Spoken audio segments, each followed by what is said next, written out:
Dear students, knowledge of কেমিস্ট্রিতে তোমাদেরকে স্বাগত জানাচ্ছি। আগের ভিডিওতে তোমরা দেখেছো তাপ পরিবহন সম্পর্কে একটা বিশেষ ধারণা লাভ করেছো। দেখেছো যে বিভিন্ন কঠিনের তাপ পরিবহন ক্ষমতা কিন্তু বিভিন্ন। যেমন রূপা সেই মৌলের যে ধাতব পরিবাহী, তার পরিবহন ক্ষমতা সব থেকে বেশি। আবার সকল মৌলের মধ্যে হীরকের তাপ পরিবহন ক্ষমতা সব থেকে বেশি। তো সেটা অধাতু, তা সত্ত্বেও কিন্তু তার তাপ পরিবহন ক্ষমতা বেশি।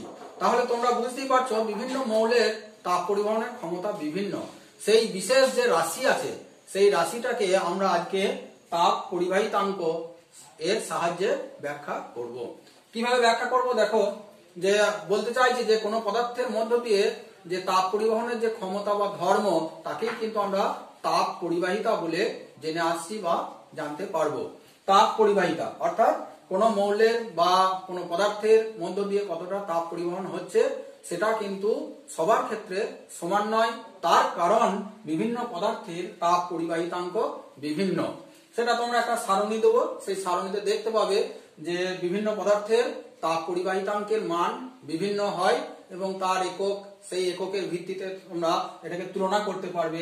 দেখবে হীরকের এর মান সর্বোচ্চ এবং অন্যান্য মৌলের মধ্যে, ধাতব মৌলের মধ্যে রূপার সর্বোচ্চ হয়। দ্বিতীয় সর্বোচ্চ হলে তখন রূপা, ধাতু বললে রূপার ক্ষেত্রে সর্বোচ্চ। এবার তাপ পরিবাহিতাঙ্ক বোঝার জন্য আমরা একটা ফলক নেব। তোমরা একটা বিশেষ আকারের একটা ফলক নিতে পারো। দেখো, এটা যদি একটা ধাতব একটা প্লেট হয়, আয়তাকার আকৃতির প্লেট বা একটা ঘনক বলে ধরে নিতে পারো। ঘনক মানে কি বুঝতে পারছো? দৈর্ঘ্য, প্রস্থ, উচ্চতা সবগুলোই কিন্তু এক একক করে হবে। সেটা 1 সেন্টিমিটার বা 1 মিটার হবে। তাহলে একক ঘনক অর্থাৎ আয়তাকার ফলক। বইটা যেমন তোমার হাতের কাছে আছে, যে আয়তক্ষেত্রাকে বা আয়ত ঘনক, সেরকম একটা আকারের একটা বই তোমরা দেখতে পাচ্ছ। তার দুটো পৃষ্ঠের দূরত্ব বা বেধ, সেটাকে বলা হচ্ছে ডি, ছোট হাতের ডি। আর যে ক্ষেত্রফল, এই যে ক্ষেত্রফল দৈর্ঘ্য ইন্টু প্রস্থ, সেই ক্ষেত্রফল সেটাকে বলা হয় বড় হাতের এ দিয়ে প্রকাশ করা হয়।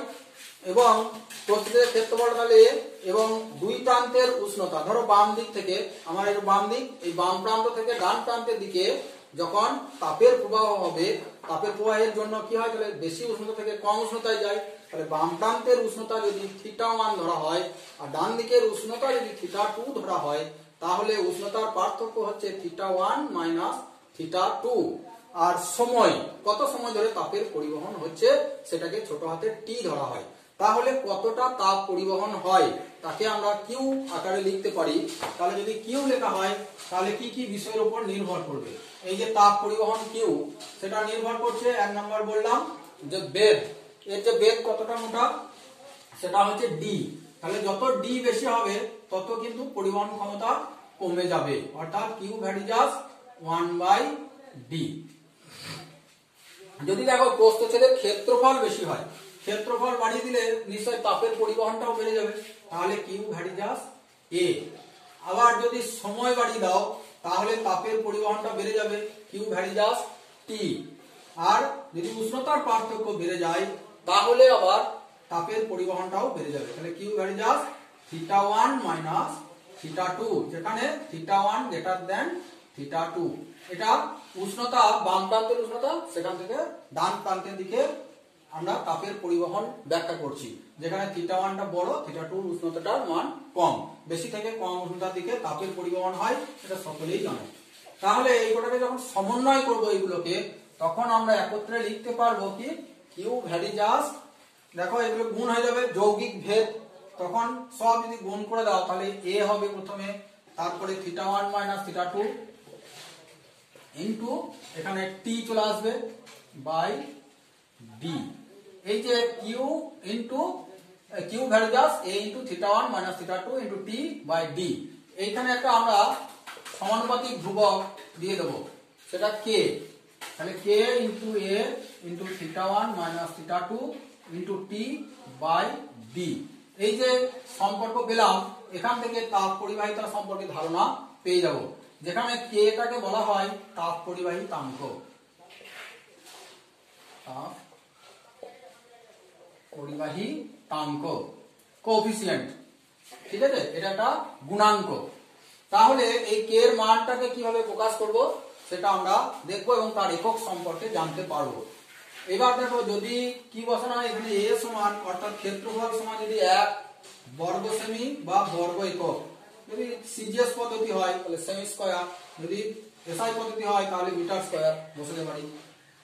আর যদি θ1 মাইনাস θ2 এটাকে সেন্টিগ্রেডে বসাবো, ডিগ্রি সেন্টিগ্রেড। তারপরে তোমরা টিটাকে বসাবে সেকেন্ড, এটা জানো সময়ের একক সেকেন্ড। আর ডি বা বেগ সেটাকে সেন্টিমিটার বা মিটার। এইভাবে আমরা ধরে নেব। যদি θ1 মাইনাস θ2 এসআই এককে বসাও তখন কিন্তু কেলভিন হবে। তাহলে তোমরা এখান থেকে দেখো সব যখন 1 বসিয়ে দেবো এই ভ্যালুগুলোকে, যে a সমান 1 সেমি স্কয়ার, θ1 মাইনাস θ2 সমান 1, অর্থাৎ উষ্ণতার ব্যবধানটা যদি 1 ডিগ্রি সেন্টিগ্রেড বা 1 কেলভিন হয়, আর t অর্থাৎ সময় সেটা যদি 1 সেকেন্ড হয়, d সমান বেগ সেটা 1 সেন্টিমিটার বা 1 মিটার হয়, তাহলে কি হবে দেখো q সমান k। এগুলো সব 1 বসিয়ে দিয়েছি, তাহলে q সমান k। এখান থেকে আমরা কি বলতে পারি, সংজ্ঞা দিয়ে দিতে পারি যে কোন এই k এর সংজ্ঞা দেবো তাপ পরিবাহিতাঙ্কের, যে কোন একটা আয়তাকার ফলক, ধাতব ফলক বলবে অবশ্যই, যার কি হয় এক প্রান্তের থেকে অপর প্রান্তের উষ্ণতার পার্থক্য যদি 1 হয় এবং বেগ যদি 1 একক হয়, তার ক্ষেত্রফল যদি 1 বর্গ একক হয়, তাহলে প্রতি একক সেকেন্ডে এক প্রান্ত থেকে অপর প্রান্তে, নিশ্চয় উষ্ণতম থেকে শীতলতম প্রান্তে যে পরিমাণ তাপের পরিবহন ঘটে তাকেই বলা হবে তাপ পরিবাহিতাঙ্ক। তার মানে তোমরা সংজ্ঞাটা পেয়ে গেলে যে একক প্রস্থচ্ছেদের ক্ষেত্রফল বিশিষ্ট একক বেধযুক্ত কোন আয়তাকার ফলকের বা একক ঘনকের দুই বিপরীত পৃষ্ঠের উষ্ণতার পার্থক্য 1 ডিগ্রি সেন্টিগ্রেড বা 1 কেলভিন হলে প্রতি সেকেন্ডে যে পরিমাণ তাপের পরিবহন হয় সেটাই হচ্ছে তাপ পরিবাহিতাঙ্ক বা তাপ পরিবাহী তাপ। এইভাবে আমরা একটা সংজ্ঞা দিতে পারলাম। তাহলে এখান থেকে আমরা তোমাদেরকে এককটা ধারণা দেব এবং তার মাত্রা সম্পর্কে ধারণা দেব। কে এর একক এবং তার মাত্রা বের করে দেখাবো। তাহলে এখান থেকে তোমরা অঙ্ক করো। দেখো কে সমান কত হবে, কিউ ইন্টু ডি, বাই নিচে চলে আসবে এ θ1 মাইনাস θ2 ইন্টু টি। তাহলে এখান থেকে তোমরা এককগুলো বসিয়ে দাও, দেখো বুঝতে পারবে। কিউ এর একক কি, এটা একটা শক্তি বা তাপ। তাহলে সিজিএস পদ্ধতি ধরো, এটা ক্যালোরি। প্রথমে সিজিএস পদ্ধতি করছি, ক্যালোরি। ডি এর একক সেন্টিমিটার, এটা কত হবে সেমি স্কয়ার বা বর্গ সেন্টিমিটার, θ1 মাইনাস θ2 টা ডিগ্রি সেন্টিগ্রেড, আর এটা তো সেকেন্ড। তাহলে এখান থেকে তোমরা সলভ করে নাও। তারপরে সেন্টিমিটার আর সেমি স্কয়ার কেটে একটা সেমি পড়ে থাকবে। Calorie semi to the power -1, degree C to the power এ -1, সেকেন্ড টু দি পাওয়ার এ -1। এইটা হচ্ছে কে এর সিজিএস একক। এখন এসআই কি হবে, এসআই দেখো এখানে এসআই কিউ এর এককটা হবে জুল, শক্তির একক, তাপের একক জুল। আর ডিটা হবে মিটার, ক্ষেত্রফল এর একক হবে মিটার স্কয়ার বা বর্গ মিটার। এখানে কেলভিন লিখবে, উষ্ণতার পার্থক্য θ1 মাইনাস θ2 সমান কেলভিন একক, আর সময়টা সেকেন্ড। তার মানে দেখো একটা মিটার থাকছে, তাহলে joule metre to the power -1, K to the power -1, second to the power -1।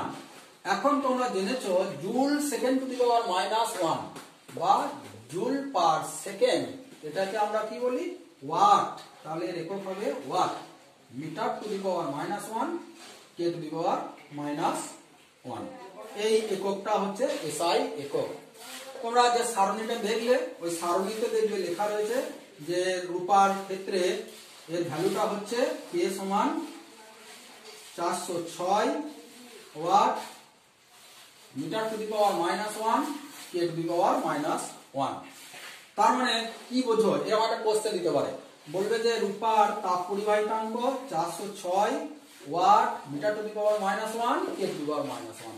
এটা বলতে কি বোঝায় তোমরা নিশ্চিন্তে বলবে যে 1 মিটার বেধ বিশিষ্ট 1 মিটার স্কয়ার প্রস্থচ্ছেদের ক্ষেত্রফল বিশিষ্ট একটি রূপার আয়তাকার ফলক বা একক ঘনকের দুই বিপরীত পৃষ্ঠের উষ্ণতার পার্থক্য 1 কেলভিন হলে প্রতি সেকেন্ডে এক প্রান্ত থেকে অপর প্রান্তে কতটা তাপ যাবে? 406 জুল পরিমাণ তাপ প্রবাহিত হবে। তাই এর ভ্যালুকে বলা হচ্ছে বা এর মান হচ্ছে 406 watt metre to the power -1 K to the power -1।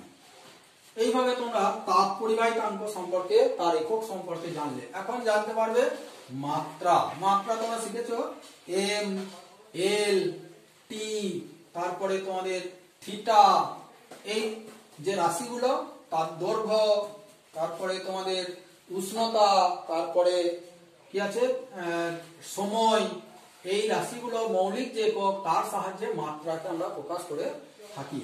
তাহলে দেখো কিউ একটা শক্তি, শক্তির মাত্রা তোমরা বার করেছো M L square T to the power -2, এটা তোমরা সবাই জানো।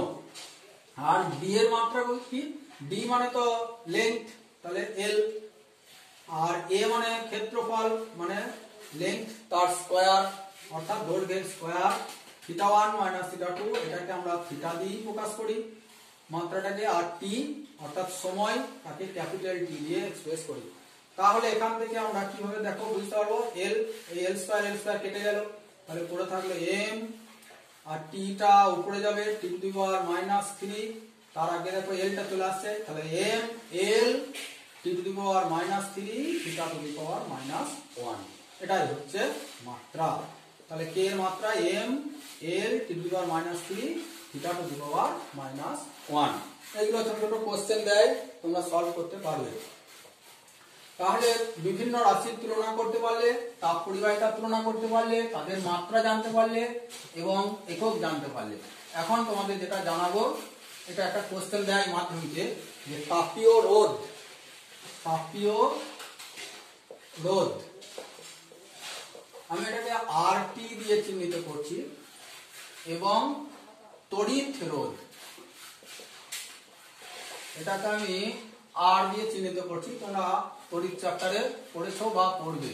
তো এদের মধ্যে কি তুলনা করা যায়, কি সাদৃশ্য আছে, সেই তুলনা করার জন্য তোমাদেরকে প্রথমেই জেনে নিতে হবে যে কিউ তো দেখতে পেলে কিউ সমান θ1 - θ2, তার আগে ছিল A, θ1 - θ2 into T into K by এখানে কি পেলে ডি, যেখানে θ1 - θ2টা কি প্রকাশ করেছিল? উষ্ণতার পার্থক্য, আর কেটা হয়েছে তাপ পরিবাহিতা, এ ক্ষেত্রফল, একটা যখন আয়তাকার ফলক, সেই আয়তাকার ফলকের দুই বিপরীত পৃষ্ঠের উষ্ণতার পার্থক্য θ1 - θ2, প্রস্থচ্ছেদের ক্ষেত্রফলটা এ নিয়েছিলে আর বেধটা নিয়েছিলে ডি।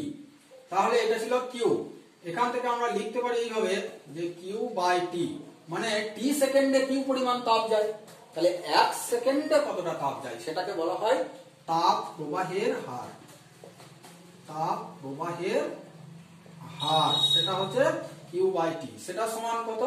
সেটা সমান হবে, দেখো বাকিগুলো একই আছে, এ θ1 - θ2 ইন্টু কে বাই ডি। এখন এই রাশিটাকে আমরা এইভাবে লিখে নেব যে θ1 - θ2 বাই এখানে 1 বাই কে ইন্টু দেখো নিচে চলে আসছে ডি বাই এ। এই তোমরা ভগ্নাংশের নিয়মে পেয়েছো, সেই ভগ্নাংশের নিয়মে আমরা এটা বড় বাই আছে, বড় দাগ, তার নিচে দেখো θ1 - θ2টাকে উপরে রেখেছি, এই কে আর এটাকে নিচে নামিয়ে আনছি, তাহলে দেখো 1 বাই কে লিখতে পারি, সিঁড়ি ভাঙা নিয়মের অঙ্ক তোমরা করেছো, আর এই ডি বাই এ করে দিলাম, ঠিক সিঁড়ি ভাঙা অঙ্কের নিয়মেই করলাম, কারণ এটা উপরে উঠে যাবে, এটা বড় বাই, তাহলে এই উপরে যখন সোজা করে তুলে দাও তাহলে দেখবে যে এটা উপরে যাবে, কেটা উপরে চলে যাবে, সুতরাং এরকম আমরা লিখতেই পারি হিসাবে সুবিধার জন্য। তাহলে কিউ বাই টি সমান দাঁড়িয়ে গেল θ1 - θ2 by 1 by K into D by A. এইটাকে 1 নং সমীকরণ দিলাম, 1 নম্বর সমীকরণ। এখন আমরা তড়িৎ রোধের ক্ষেত্রে দেখেছি যে দুই বিপরীত প্রান্তের যদি রোধ কত হয় আর, আর কি ধরা হয়েছে, বিভব প্রভেদ যদি V1 আর V2, এখানে আমরা ধরে নেব V1 গ্রেটার V2। তাহলে দেখো কি লিখতে পারি, ওখানে প্রবাহ মাত্রা I, তড়িৎ প্রবাহ মাত্রা I, সেটা সমান Q/T। কিউ পরিমাণ তড়িৎ যায় টি সেকেন্ডে, তাহলে অনুপাতটাকে বলা হয় প্রবাহ মাত্রা। প্রত্যেক সেকেন্ডে কতটা তড়িৎ যায়, তাহলে I সমান Q/T সমান আমরা জেনে এসেছি V1 V2/R, ওহমের সূত্র থেকে এটা আমরা জেনেছি। তাহলে আবার জেনেছি যে একটা পরিবাহীতে আর এর মানটা কি কি বিষয়ের উপর নির্ভর করে। আর সমান, এখানে তোমরা রো দিয়ে করেছো, রো L/A, আমরা এখানে L এর জায়গায় D বসালাম এই তুলনা করবো বলে। ডিটা কি না, এই যে দুই বিপরীত যে প্রান্ত তার মধ্যে ডিস্টেন্স বা বেধ, একটা পরিবাহীর যে দৈর্ঘ্য সেটাকে তোমরা L দিয়ে প্রকাশ করেছো। এখানে একটা ফলক নিয়েছি, আয়তাকার ফলক, যার দুটো বিপরীত পৃষ্ঠের দূরত্বটাকে বেধ বলে, সেই বেধটাকে আমরা D ধরলাম L এর পরিবর্তে। তার মানে R সমান রো ইন্টু D/A, এটা আমরা জানি। তাহলে এখানে বসিয়ে দেবো, অতএব Q/T মানে I, সেটা সমান হচ্ছে V1 V2 by rho into D/A। এটাকে আমরা 2 নং সমীকরণ দিলাম। তাহলে দেখো 1 আর 2 এর মধ্যে এবার তুলনা করো, তোমরা সহজেই বুঝতে পারছো Q/T টা সমান। তাহলে তুলনা করলে θ1 θ2 মানে V1 V2, অর্থাৎ তাপ প্রবাহের সময় উষ্ণতার পার্থক্যকে কাজে লাগানো হয়। ঠিক সেই রকম যখন তড়িৎ যায়, তড়িতের ক্ষেত্রে উচ্চ বিভব থেকে নিম্ন বিভব দিকে তড়িৎ যায়, তার মানে বিভব প্রভেদ, তাহলে V1 V2, তাহলে এই দুটো সমান একই রাশি। এখন তাহলে দেখতে পাচ্ছ যে এই সমীকরণে R যেটা ছিল সেই V1 V2/R, সেখান থেকে দেখো এখানে তুলনা করলে আমরা θ1 θ2, আর এখানে আছে 1/k D/A, তার মানে R সমানই হচ্ছে 1/k ইন্টু D/A। ঠিক আছে, এইটাকে আমরা যদি বলি তাপীয় রোধ, তাপীয় রোধ, তাহলে কি হলো, তাপীয় রোধের মানটা দেখো ওই যে বিপরীত পৃষ্ঠের যে দূরত্ব অর্থাৎ বেধ বাই তাপ পরিবাহিতা গণিত প্রস্থচ্ছেদের ক্ষেত্রফল। তোমরা এখান থেকে তাপীয় রোধের ধারণা পেয়ে গেলে, এটা হলো তাপীয় রোধ সমান ওই বেগ, ফলকের বেগ বা দুই বিপরীত পৃষ্ঠের দূরত্ব সমান হচ্ছে, এখানে নিচে আসবে তাপ পরিবাহিতাঙ্ক গণিত এখানে প্রস্থচ্ছেদের ক্ষেত্রফল।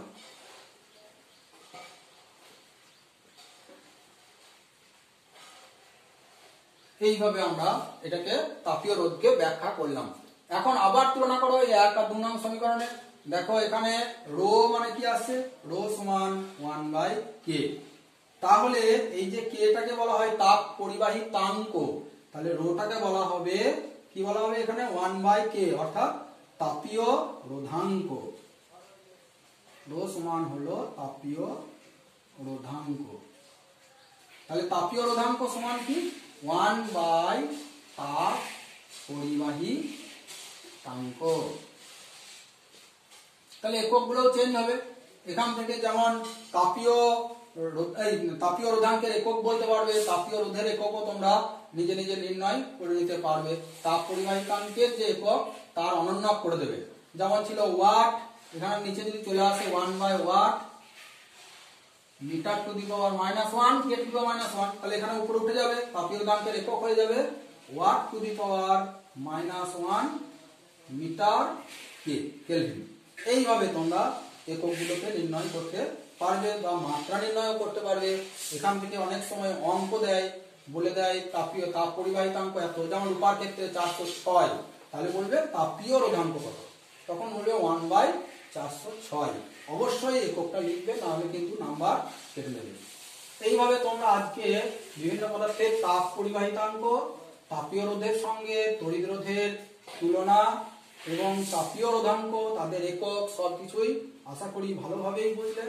তোমরা চ্যানেলটিকে সাবস্ক্রাইব করে নাও এবং তোমাদের বেল বাটন অন করে রাখো, যাতে পরের যে ভিডিও সেটা তোমরা সহজেই নোটিফিকেশনে পেতে থাকো। সকলকে ধন্যবাদ জানাই, ভালো থাকো।